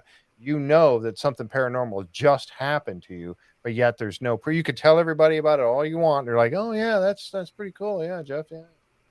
But they didn't experience it, so they can't grasp that. But once you have, and then watching, and again, folks, I tell you, you got to go out to his website on his YouTube channel, Carl the Crusher, and watch some of the videos that he has out there, because what he just described when he had that experience by that stack of mattresses is all on there. And the expression, and you talked about, you mentioned it several times because it hits you so profoundly. But it's all there, and you folks can watch it, and you can see how genuine the feeling was when you watch it. It's really quite amazing. But that's the only way that you can really document something like that when it happens that way. One of the things that I wanted to talk about too was also the equipment. And, I've got I don't have some of the really expensive stuff that's out there that some people do. And honestly, when I go out and do an investigation, I've got a digital recorder and I've got a night vision camcorder. And I actually pick up more stuff on the microphone of the night vision camcorder than I do on my digital microphone. I don't know why that is. But when I'm reviewing the footage, I'm actually hearing more things happening on that than anything else. And it's just one of those things. But one of my techniques when I go out and do that kind of stuff is I have found over the years that when I'm asking questions, I occasionally will get some sort of a response, but it's generally when myself and a fellow investigator are talking. We're not really paying any attention to what's going on. We're not asking questions. We're just discussing something. That's when I get a voice, because they're like, they want to join in our conversation or something. I don't know what it is. That's when I pick up those odd voices. Do you find that to be true? Yeah, it's the same kind of thing with the trickster element. It's kind of like it slips right in that little weird counterintuitive spot. But what's interesting is when you become aware of that, it becomes like the canary in the mine for you when you're out in the field doing investigations. You get clued into that, almost like you can tune into, anything. You kind of prepare yourself. You start to notice certain synchronicities lining up and things. And you don't want to get so hyper vigilant to where like every little twig snap is a werewolf in the forest. You know what I mean? Exactly. And everything in the sky is like an entity that you're trying to talk to or whatever. But I try to stay grounded, but you suddenly become aware of like, wait a second, things are picking up here strangely. But like you said, Jeff, what's fascinating to me is it's one thing to have the equipment, but when you have like the personal experiences, it's a whole other level. Like I've gone up to these, like the ancient locations, and then had very bizarre meditation experiences where I felt like I was like swept off into this whole out of body visionary experience, where I met other people at this bonfire and all this stuff. And then I find out later when I'm researching the location that the very spot that I picked to sit and meditate was the shaman's seat, where he would sit thousands of years ago and for maybe thousands of years. And I'm like, how would I have known that? Why would I have been drawn up that cliffside and find that spot and to sit right in that, on that rock, just like a homing pigeon or something? It's bizarre. Like, but the experiences transcend your life into the truth, whether you like it or not. And you're facing these things about yourself. And just like the petroglyphs and the story of like finding the center place, suddenly you're on a journey within yourself as much as you are looking for caves. Like you are finding your own shadow places within your soul, just like you are anything else. And whether you like it or not, when you immerse yourself in it, that supernatural phenomena, puts you in the current of something maybe you're not ready for. So you better buckle up, if you're open to it. Yeah. Exactly. Carl, has there ever been anything that has really scared you, at least startled you in an experience paranormal? And can you talk about that? Yeah, getting sick, physically sick, coming out of the slot canyons a few times, like we've talked about, has been kind of spooky. When I went to Skinwalker Ranch, actually, when I went there at night, kind of by myself on the perimeter, and did like a nighttime investigation, it was one of the worst like video filming experiences ever, because when I got there, it was like I got so confused. It's so dumb. Like when you go back and watch the video that I put together, I spend half of it talking about how I can't find my flashlight, and I have a headlamp on my head in the video. And I'm looking, I went through and looked through my backpack, and I couldn't find my night vision camera. I couldn't find half of my gear. I was like, how did I leave it here? Like back in the apartment. And I was trying to dump my backpack out to find my research equipment. And I was like, I can't believe I drove like a half hour over here and I left all my stuff back, and so I did this terrible job filming. I was like confused. I went back that night, had weird dreams all night, literally like something was in my head, like being like, who are you? What are you doing here? No, it was like I was being interrogated. And that went on for like 3 days. I even talked to a couple of friends on the phone the first night and was like, well, I don't know how I'm even going to go to sleep. I feel like my brain's going 1,000 miles an hour, and it was like this cognitive thing that scrambled me or something. Right.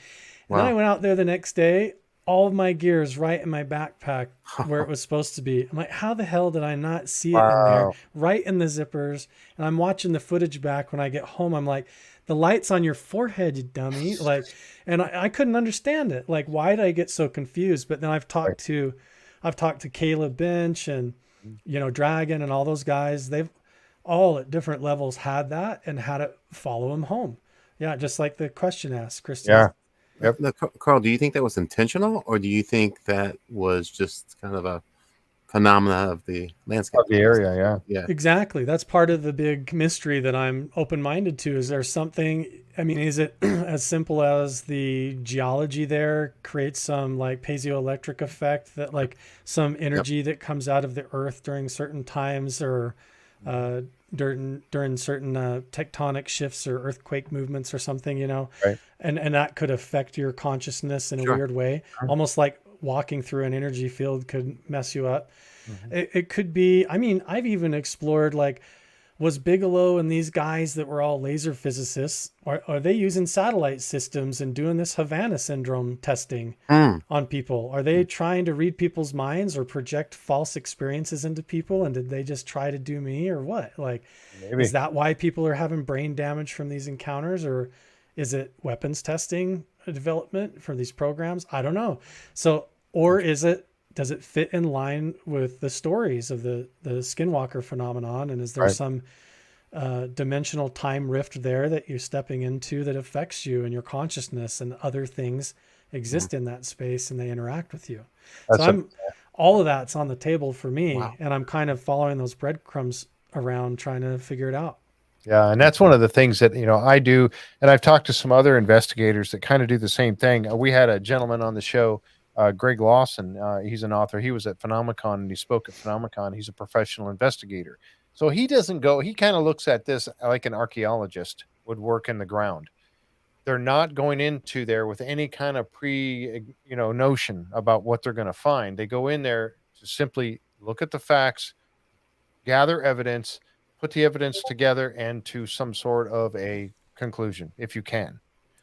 And I like that. That's the same approach that you need to always have. Don't go in there thinking, okay, I'm looking for Bigfoot, so I'm going to find Bigfoot. No, go in there searching for evidence of something and see, or anything, and let the clues lead you to a conclusion, rather than trying to. And and I think that's the key with any kind of investigation. You have to go into it with an open mind and not any preconceived notions about what it might be. I think that's key. I'd like to go through, and a lot of people have asked some questions, and I've missed most of them. So I'd like to try to go through and have some of these. We're about an hour, almost an hour and a half in. So I wanted to try to get to some of the questions. Jan asked the question, have you ever experienced battery drain on your equipment? A lot. I experience it a lot up in the Uinta Basin, up around Skinwalker Ranch, and up in the mountains up around there. There's major ley lines that run up there. I've been hiking up there with James Keenan and Chris Bartell and those guys, and we all experienced. I mean, I documented just like in one hike with Chris Bartell, he had like 5 or 6 camera batteries fail on him and die. Just boom, boom, boom, boom, boom. I saw that. You know, I saw that episode you showed. Yeah. And he's not even filming. He's just taking still photos. So he's Yeah. throwing his camera batteries in. He's like, why is my battery dead? And same, I've gotten to where I have a solar panel on my backpack. I usually have 3 or 4 mini chargers. And then I even have a big charger pack thing that I can plug into that I haul in my truck. Plus I can plug into my truck. So, I mean, I think that through, I'm like, okay, I'm going to be up there, and I start to account for it. But even then, sometimes my camera will drain. I use my phone for my camera. So, my phone will drain. And so I'll plug in external battery packs, or I'll try my solar panel and it's not even charging or something. Wow. And then, all the time. And even in the saloon, when we've had other people there, Lady Carol had this SLS camera that's like a thermal. I wanted to show some of that. Go ahead. Yeah, but that thing, it was like we could barely run it for maybe 3-4 minutes, and then sometimes not at all. We'd walk into a room, or I would come around the corner and walk up to her, and it's not like the equipment would die. It was like the video image would just drop and just cut off, or like the audio would cut out, And then the same thing happened to her night vision camera. She filmed this whole thing where they did a seance in the dining room, and all of her audio and video footage was like totally out of sync and scrambled and stuff, and none of it came back. And I have to fight that a lot. When I'm editing, I'll come back and sometimes there's just dead gaps in the audio, and I'm like, what am I? Wow. And luckily I have another camera going, or this over here, and so I just find a workaround. Right, but a lot of the evidence is equipment failure evidence and weird stuff like that. Right when things are occurring or something knocks over, you see the equipment turn off and this happens and you're like, whoa, what just happened? So it's all part of it. Yeah. There's a little piece of this too. And this is a piece of equipment that I love this technology. And again, most of the technology that people have come up with to try to spirit boxes and all those kind of different things to try to capture some sort of paranormal evidence. Of all those things, one of the things that intrigues me the most is the SLS and how it picks up this stuff. And if anybody doesn't know what that is, and correct me if I misstate any of this, for us, Carl, but it's like it's in it like the game machine. I'm at a complete loss where it actually tracks you, so it knows when you're swinging a bat like a motion tracking system. Yeah, motion tracking type software. And I've got this. I want to show it real quick. And this is from from Carl's Facebook page.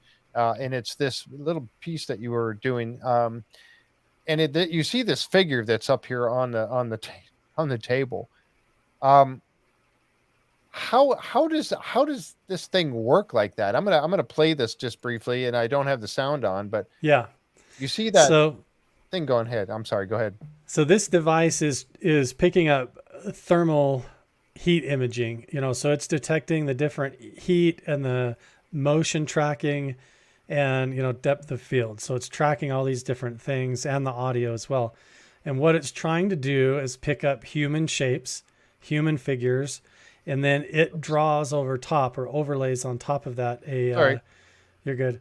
A stick figure. So it puts a dot on your head, one on your chest or whatever, and it paints a stick figure over you and motion captures where you're at. And it'll say subject 1, subject 2. And once it locks onto you, it will stay tracking you. And then for some reason, once we get into the saloon, not only is that device, the screen just going black on it and it not recording anymore, it keeps recording data, but the video feed quits. But then the whole device drops a lot, and then it will detect me, and then suddenly it will detect another figure. It thinks there's someone else in the room. And so I'm moving around with my camera. I also put a REM pod up on the bar, and I'm trying to triangulate this with, her device, my camera, and what we're seeing and experiencing, as well as the REM pod. And there's certain points in there where we're both feeling like this thing is back in this doorway at the end of the bar. It maps me, it motion tracks me, and then we see this thing come out of the doorway, basically this other figure, and we're talking to it, like, come up and touch the REM pod. You can touch the antenna. And right as we're saying that, the REM pod goes wee and starts to go off, and the stick figure is like it's standing right on top of the device. And so you have the SLS camera picking it up as thinking that there's a person there, that when you look over, there's nothing there. There's nothing on my camera, but then the REM pod goes off right when we ask it to. Yep. And all that is occurring all at once in the saloon where all this weird history has taken place. And so, what do you make of it? I don't know. I'm just trying to. I don't know. Yeah, you can see the anomaly detected right here, standing on the bar. And this is the SLS trying its best to put together what it's receiving. And you see all these other pieces on here. There's all this other information, and it's hard to see, but that it's doing more than one thing at a time. Now you see the camera looking back at the person that's with you. Down on the bottom right, that's what I'm holding my phone, filming the opposite direction. Right. Yeah. So you see there's nothing on the table or nothing on the bar. There's nothing. There's the REM pod sitting up on the bar, and yet you look at what the SLS is picking up, and there's a figure standing on the bar, and you said that's when the REM pod went off. Yeah, and we're actually having a conversation at that moment, where Carol and I are both saying, "Come on out and come back to the bar and touch that device again." And you see it come out of the doorway up to the bar, and then the REM pod goes and goes off just like we asked it to. Yeah. I don't know. I don't know either. I mean, how does that, is that evidence of the paranormal? I wish I could say it was. And then I have this rule too, where I'm like, I could right then walk away, go back to my room and grab my spirit box and all this other stuff. And some people could argue maybe I should have, but like, we're there. I'm getting it like with can't leave the moment. My camera. I'm not leaving. So we just stay in the moment until her device isn't working anymore. And then after that, we went right in, and we were up till 4 a.m. that night doing everything, trying to get it from all different angles. Yeah. Yeah. No, you have to stay and keep experiencing it when it's happening. When everything dies down, then run and get your other stuff that you want and bring it back with you, and hopefully something will happen again. But you can't leave the moment. You can't. I couldn't do it if I tried. I just have to. When something's happening, you have to continue the investigation. Stay on target. Yeah, stay on target. Yes. Thank you. That was perfect. Exactly right.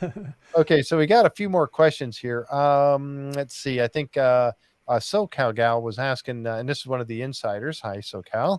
And so she was asking, so when you experience fear, it amplifies. And this was going into some of your other conversation. Does the effect of what you're feeling, does it amplify if you're actually starting to get a little afraid or experiencing fear a little bit?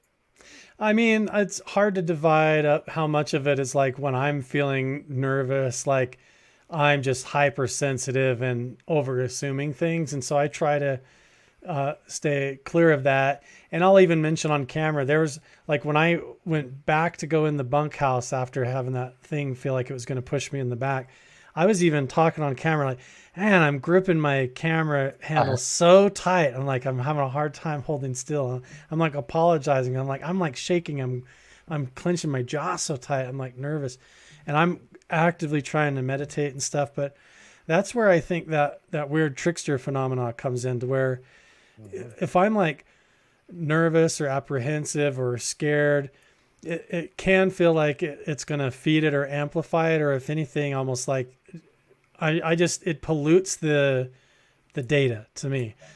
To me, it contaminates the research if I start projecting my own stuff onto it. If I can't determine why I'm feeling fear, and if it's not rational, then I start to try and sort that out. But yeah, I think even though what's funny is that even when I feel super relaxed, like when I was talking about when I'm in some of these locations, right when you're like, this is actually a pretty nice room, you'll hear something go bang, and you're like, what, or you'll hear some weird thing go off where everybody. You think it's nice, do you? Yeah, it's like, oh, you think so, huh? And it's like always this counterintuitive, weird feeling to where you're just like, oh, well, we just got done with our ghost hunt for the night, and then the walk back to your room, you're like, I swear, there's like something watching me over there in the woods after you're already done with the day. Just, counterintuitive things like that. So I don't know if necessarily like you're feeding and it's like amplifying off your emotions more than it likes to play in the blind spots or something like that. Like it likes to play counterintuitive and trickstery, which is a little bit different, I think, than people expect. That's what I'm experiencing anyways. Yeah. Let's see. Kat was saying, asking about any dancing or hoochie girls coming down the steps in feather and boots. Looks like that could happen there in that bar area. Yeah, you never know. You could. Yeah. Is there any record of anything like that? Any of the girls that might work in the bar? I think that sounds like a really good research idea to go look for girls coming down the stairs. No, I don't know. Everybody would watch that show. Like, I don't know if I want a shaman in my room at night, but maybe one of those ghosts would be okay. Let's see. Let's see if I can. Gas buildup in Slot Canyon. Okay, you're nodding. You must know it exactly. A little air movement. Yeah. Yeah, it could be that. I mean, like I said, I'm open-minded to all that. That's why now, I mean, I even have a radiation sensor and everything I take with me. Yeah. EMF detector and all that. Try to pay attention to that. Even if you go into like a haunted house, how much of it is just the gases or mold or something like that. If you're right, it makes you sick. Yeah. Yeah, I think that's smart. Factor all of that in for sure. Oh, absolutely. Tom asked a question. He said, "What's the next great dream investigation Carl would like to do?" Oh, wow. Great question. Is he talking about what like meditation dream experience I have, or what kind of dream? Yeah. Well, no. I think he's asking what would be your dream investigation you'd like to do? What's the thing you think about? Man, I would love to be able to go investigate X. Man, I think the classic, just like going to Egypt. I have a friend who has a YouTube channel named Annie XT. If you haven't looked him up, you got to go check him out. Annie XT, ANEXTEE or something like that. You'll know it's all Egyptian stuff. He moved to Cairo, but I've chatted with him online. I really want to go hang out with him because he can like literally open the hatch and take you down the ladder under the Sphinx. Oh, really? I really got to go do all that. I want to see those. I want to see the stuff that would blow my mind and make me wonder how they did it. I'd like to go places where I feel preposterously tiny or like how could they have done this? Right. I love that, getting blown away with that.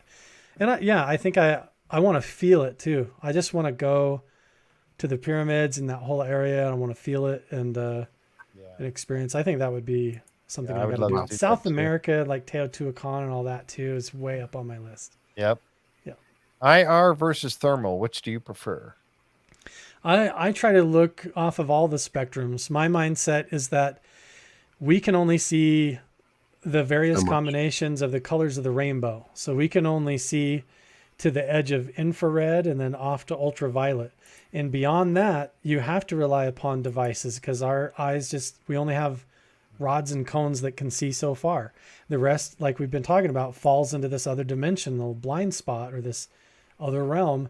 And so we have to either use infrared or other devices to look into it. So I'm open to all of that. I even use sound. I'll take my portable speaker and try to use frequency tones and different audio experiments or play different tribal music and things and explore all of that. Yeah.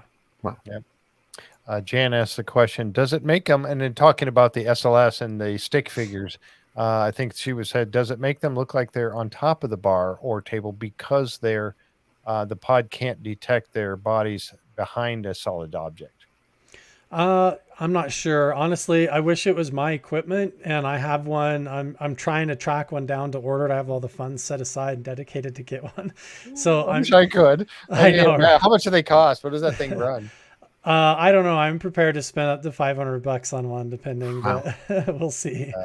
My Patreon followers have helped me save up to get the right stuff. So I have this method of like people can complain or they can get on board and support me get stuff, but yeah, I don't know if it's trying to map it and struggling, or if it's getting false images.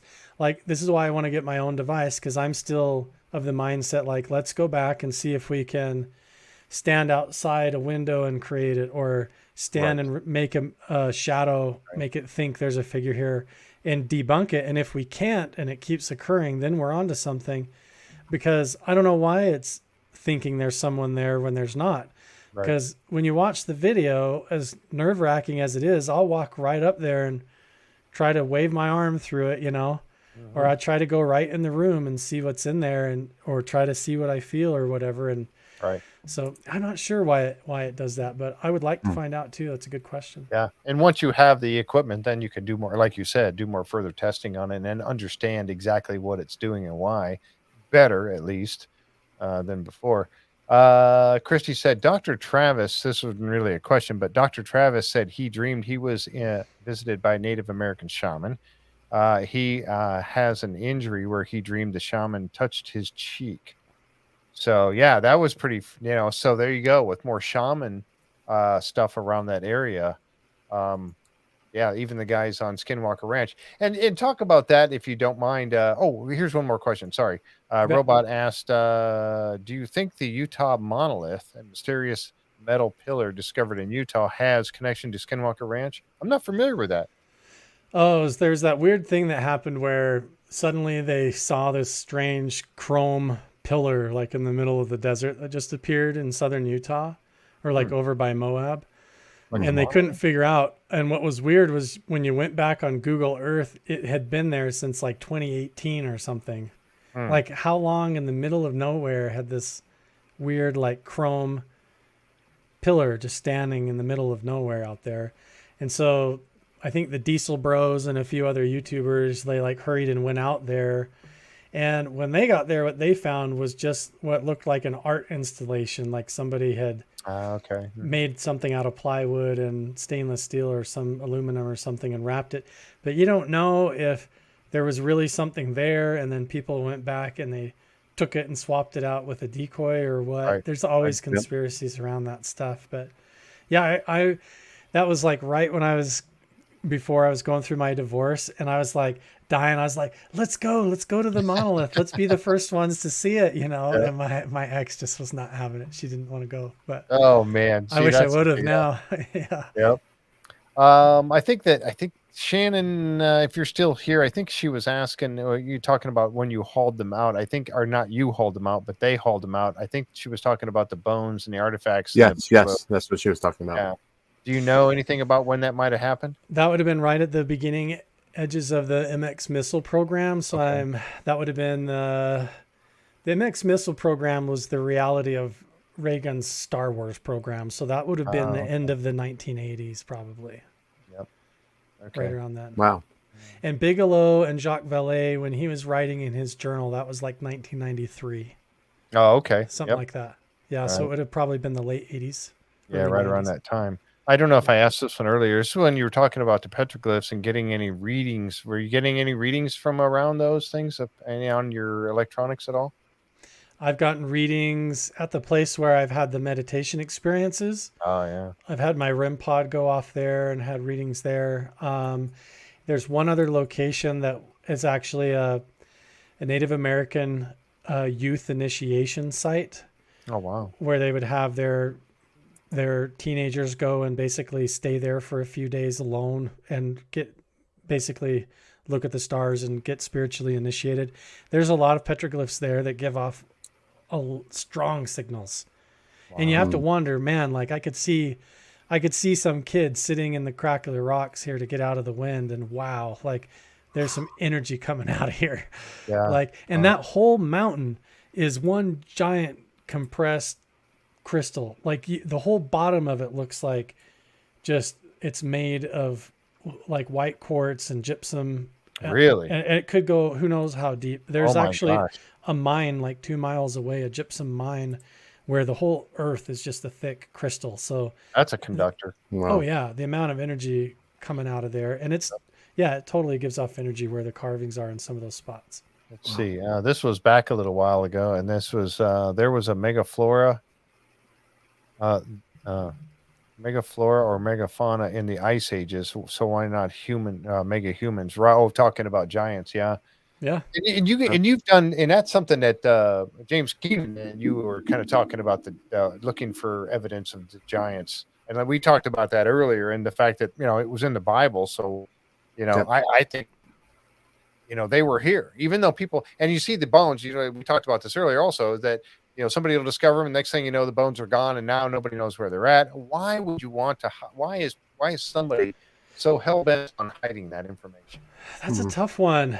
A part of it is because suddenly, and this is a sticky subject, suddenly it means that the people who are recognized as First Nations people weren't the first. And you're talking about it maybe rewriting cultural histories and claims to rights and all sorts of things. Lands, the same thing. Oh, that gets kind of touchy, and plus, it upends different belief systems and stuff. So I don't know. I don't know why they would hide it or different things. I know that up around McConkey Ranch, there are still caves and stuff that haven't been uncovered. There are locals that live up there that swear there's kivas and burials up there that have little people in them, like hobbits.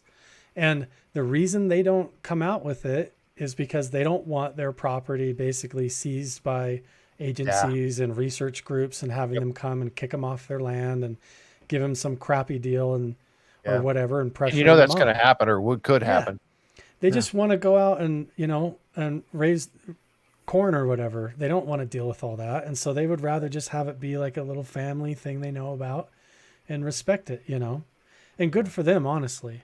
Absolutely. I agree 100%, because once it gets out there, then it'll get, and again, you'll go out there sometime later and things will be damaged. People shoot at them and there'll be trash left around. People just, it's be respectful of all that kind of stuff. It's right. It's even like the people trying to get onto, try to sneak onto Skinwalker Ranch or Blind Frog Ranch or any of those kind of places like that. Stay the hell out. It's private property. I mean, come on, be respectful of what they're doing. It just, that gets me riled up, obviously.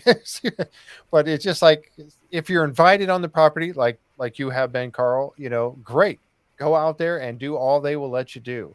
But and if they'll take you there with like Dragon or Thomas, and they'll take you on a bus up to the gate to take a picture and drive you out, that's like one thing, like special access stuff. But people have like legitimately been hurt and gone catatonic or gotten radiation burns in some of these locations. And so I know that it is interesting, but it's not like they're trying to just close it off. They have it, especially at Skinwalker Ranch, they have a full-blown TV show. It's not like for getting accused of trying to hide it.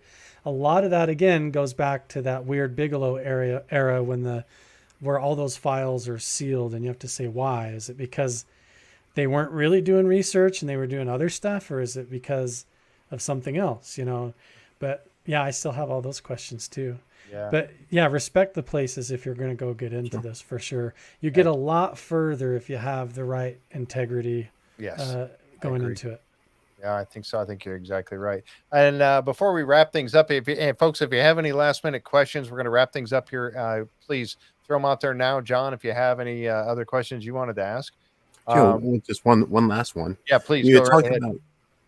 You had talked about channels and how you tune your channel into a specific frequency, and maybe the institutions of power want you into one frequency. Do you think institutions of power are actually suppressing human development, consciousness? And can you talk a little bit about that?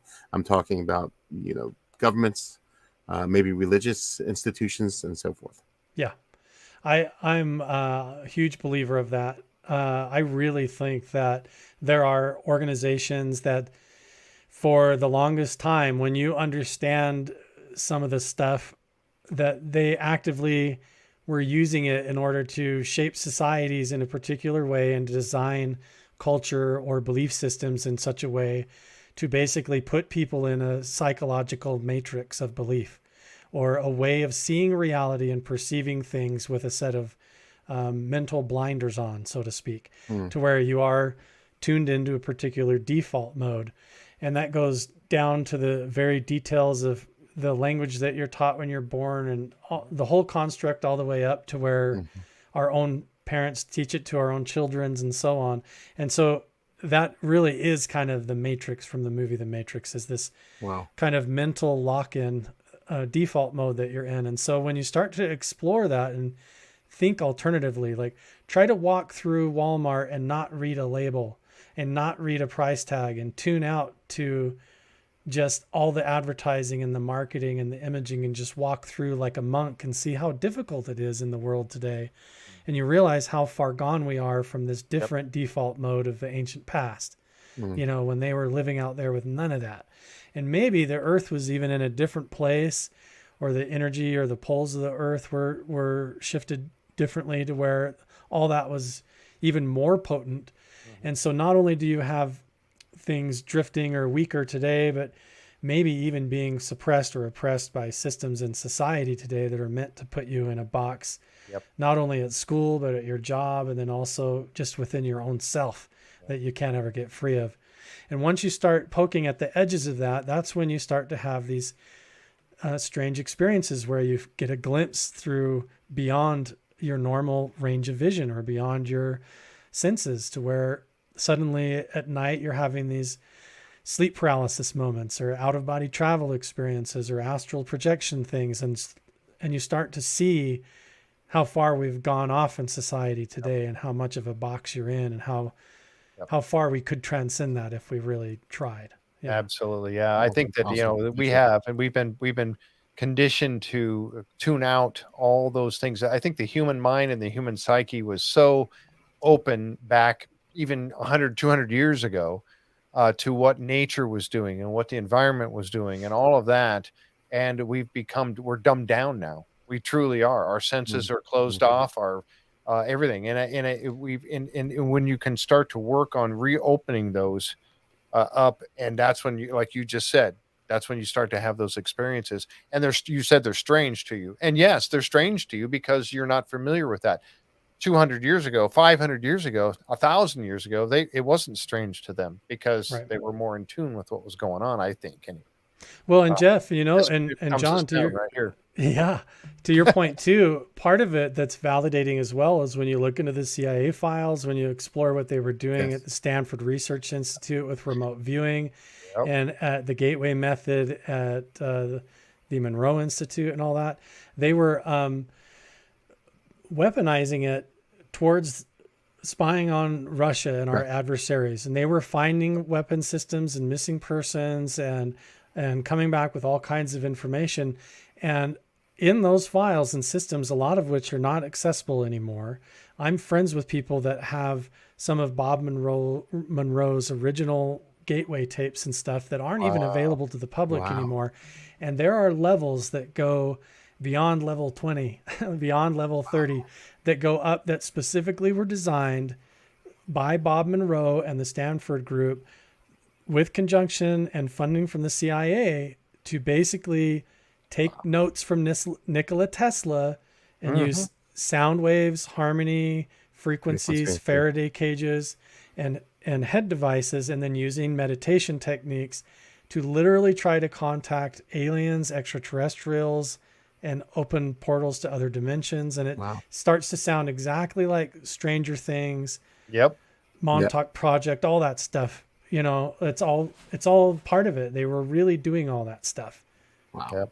Yeah. And so, like there's the spiritual experiences that you have in society oppressing it and trying to keep you from knowing that stuff. But then you realize that there's something to it when you realize they're utilizing it because it is real. It is real. Yeah. There is something to it. Yeah. Yep. Exactly. And then it's just all about power. Institutions of power want to stay in power. So they can't have you, moving forward and experiencing those type of experiences. They literally You're dangerous. Have to clip your wings and keep you like a free-range chicken so they can harvest your eggs. It's that simple. They do not want you out free astral projecting, because the truth is they realized with Hal Puthoff and Uri Geller and those guys that there are no secrets. They could use their mind sitting in an office up there, and Uri Geller could, or not Uri Geller, gosh, I'm getting these names all mixed up. Russell Targ and all these guys. Yeah. Oh man, I can't remember his name. I'm kicking myself right now. But anyways, he was one of the best remote viewers that they had, not Uri Geller, but he could read files in a filing cabinet at a secret military facility. You know, It like, is. it's wild what they could do. Mm. So they don't want us knowing that. Do you think they want you No. seeing what's going on at the Mm, Pentagon? No, they don't want anybody no. knowing that, how to do No. that. Dumb us down. Yep, Right. exactly right. Jan, we'll wrap it up here in just a second. Jan was asking, Carl, where did you study? What types of courses? Or what kind of work do you do? A Or lot of did my you- stuff is centered in just like Buddhist meditation methods, Oh, Hindu meditation methods, specifically a type called Dzogchen. It's called haven't heard of it. It's spelled DZOGCHEN. HEN. Dzogchen. Dzogchen. Yes. Dzogchen. Dzogchen. Yeah. And also Advaita Vedanta, non-duality type. They're really just mindsets. And then with the gateway method, you're pointing that mindset into particular designed visualizations. Like you're going very clear with certain like Buddhist meditation techniques. There is even Buddhist chanting like Om and those sounds in the gateway program. There's Buddhist techniques embedded into the gateway program that they use at the CIA. So it's all blended. Yeah, it really is. That's crazy. And before we go, I have to show this picture too, real quick. And this, folks, and for those of you that are Skinwalker Ranch fans, and I think probably most of us are that are sitting here, how would you like to be right here? I mean, look at that right there. Huh? Careful what you wish for. Yeah. It's funny because I mean, we love the show, and that's as insiders. And again, I'll talk about insiders real quick, but being an insider at skinwalker-ranch.com is really cool because this is one of the first times, or the only time that I have ever heard of, where an investigative team that is on a TV show has opened up so much of what's going on. Now, right now they're filming, so we get looks at the mesa. They turn the cameras away from where they're filming right now. And so we don't get to see, well, by accident, there's been a couple of things that we've seen, but they turn the cameras away right now. So we get to watch, we get to help investigate. But once the filming is done, I'm really looking forward to what's coming next for the insiders, because now they can go back to the multi-camera layouts and we can all be more involved. Eric Bard and Thomas have talked about how the insiders are going to be more involved in the investigations going forward, all of that. And they're really looking forward to that. And I can't wait. I really can't wait for that opportunity. I want them to finish filming because of that. I also want them to finish filming because I'm looking forward to the next episode or next season of the show to come out. Brandon Fugel was on last night. He came on just out of the blue. Came on last night. I just finished up a podcast. I jumped over there, went on to the site, and all of a sudden there he is. Hey, it's Brandon. How you guys doing? And I mean, the place just lit up. And he talked for 2 hours and answered questions and went on. And Christina Gomez was there. And it was just so much fun. And you just, as an insider, you don't know when that kind of thing is going to happen. You don't want to miss it, but yet that's the kind of exposure we get as an insider, that we get to be involved in what's happening. It's truly amazing. I was, yeah. As I see some of the people chatting in about it right now too. And it was really, really great. And we had a great time, but that's kind of the stuff you get to see. And for you got to go out, you've met the guys. You were out with Chris Bartell. You were out with James Keenan. You were going through a tunnel someplace. You were looking at a cave system. And then all of a sudden, there's Thomas and Eric Bard are there with you, and I think it's some of Thomas and Caleb and Chris Bartell were there too, but they couldn't get through the gap in the fence. They're too giant. They're giants for real. Those big dudes. Yeah, but I'm friends with all those guys. Yeah, Brandon Fugel's the real deal. He'll call me on the phone at 1:30 in the morning, and he's like, "I'm just getting to eat dinner. I just wanted to pick your brain about this," and we'll talk for like an hour and just and we'll talk about real stuff, wanting to know this or that, and Brandon's one of those guys that I've confronted him with really controversial stuff. I'm very objective. I try to Scooby-Doo everywhere I go, and when I feel like, hey, this is not right, and are you hoaxing here and whatever, like I've confronted him head on with stuff, and because I don't need to kiss his butt, I don't need to get on TV, I don't need his money, I don't need any of that. We're just like colleagues, And this idea that like iron sharpens iron, like we just will push each other. And the whole idea is that everybody involved in this is like, we're trying to get to the truth. And so, Yep. yeah, so he'll call me and ask me stuff, and I'll text him and send him things, and he'll be like, no, I don't think so, or whatever. And we'll go back and forth, and we're just all trying to figure it out. But what's amazing about Brandon doing that is that like Skinwalker Ranch is honestly a side thing that he does. His main career is he's one of the biggest real estate investors and developers in the whole state here. Yep. Like the whole state economy kind of hinges on the guy. And so people don't realize that. So when he goes and does stuff for TV or shows up on a podcast, like he really does not need to do that. But No. he just wants to know. He really wants to know too. Yeah, he really does. And that's what he was talking about last night. He really exposed a lot of how he feels about all this to all of us that were watching in the chat last night. It was truly great for me to be able to get to hear him say some of these things and answer questions. He, like I said, he was on there for 2 hours. And one of the things some of the things he mentioned, and I go ahead and throw it out there, but he talked about that, and Shannon mentioned it too, big things. He has spent some dinero and he has bought some equipment, and he says, just wait for season 4 because we have gone above and beyond. And he was really talking about that quite a bit. The equipment that's out there now. And again, the fact that he just wants to get to the truth of it all. And that's the projects why is Brandon talking to me? Yeah. He's talking to me because there's a lot that goes on, not on the TV show. Exactly. That doesn't ever get filmed. And there's stuff that I don't even film, right, that I can't film, that we try to check and fact check stuff before we just pull it out. The TV show is one thing. And then there's a whole, beyond just Skinwalker Ranch that's occurring that a lot of people don't even know about.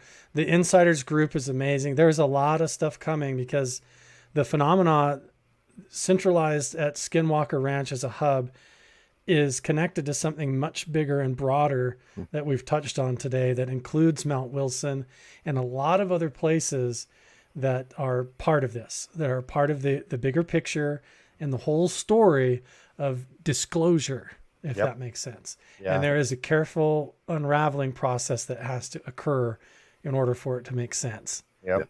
And that's what I see happening. Well said. Yeah, well said. Yeah, absolutely. And that's one of the things that and folks, I'll say this one last time, that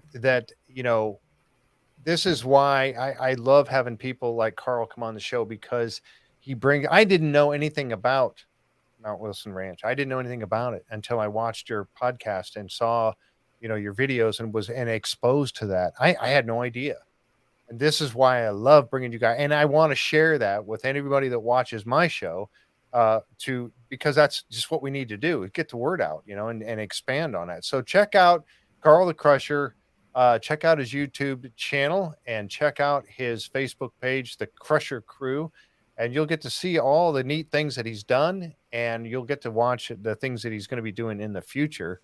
I can't wait. I can't wait to see when you're going out with James Keenan again. And I'm on the edge of my seat. Sir, when I come out there next summer, when I get out there, I have to come and meet you.